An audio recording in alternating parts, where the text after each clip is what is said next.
ဦးစင်းဟိုဒွေဦးစင်းတူတားသေးတော့ဦးစင်းသွားကြည့်တော့အရန်နာမည်ကြီးတာနော်ဒီကောင်သေးတော့ကိုတိုးလုံးဟာဦးကျော်လာကြီးတဲ့ကိုသားကြီးလာကြည့်ဟုတ်တယ်ဟာနေဦးနဲ့ဦးစင်းသမီးတွေလည်းပါတော့ဟာရပါတယ်ဗျာမဟုတ်နေဦးနဲ့ရောထုတ်ဆန်းနဲ့တာကြီးကိုသားကြီးကိုထုတ်လိုက်သူကကိုတိုးလုံးကြီးဖြစ်နေတာဟို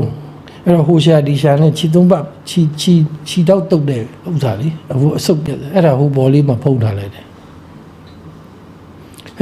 ကိုသားကြီးရကြည့်ပါဦးဟိုကောင်မသိဘူးဗျာဦးစင်ပြောချင်တာအသက်ရှင်နေတော့မှလှုပ်ရှားရှိတာတွေကိုသေချာလှုပ်ပါသေသွားရင်ဘာမှယူသွားလို့မရဘူးနော်အဲ့တော့ယူသွားလို့မရရင်ထားခဲ့ဖို့စဉ်းစားရမယ်ဦးစင်ဒီကိုလာတာထားခဲ့ဖို့လာတာ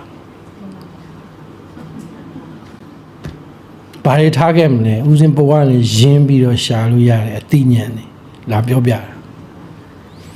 တရားဟောတာမဟုတ်နော်လွယ်လေးဦးစင်ဆရာလာလို့တာမဟုတ်ဘာလို့ခင်ဗျားတို့သိပြီးသားတခုပဲမေးချင်တာသိပြီးသားတွေလှုပ်လို့လားအေးအဲ့ဒါဗမာမှာစကားပုံရှိတယ်မရှိတာတဲ့မသိတာခက်တယ်မသိတာတဲ့မလှုပ်တာခက်တယ်ဦးစင်းကအခုလှုပ်နေတယ်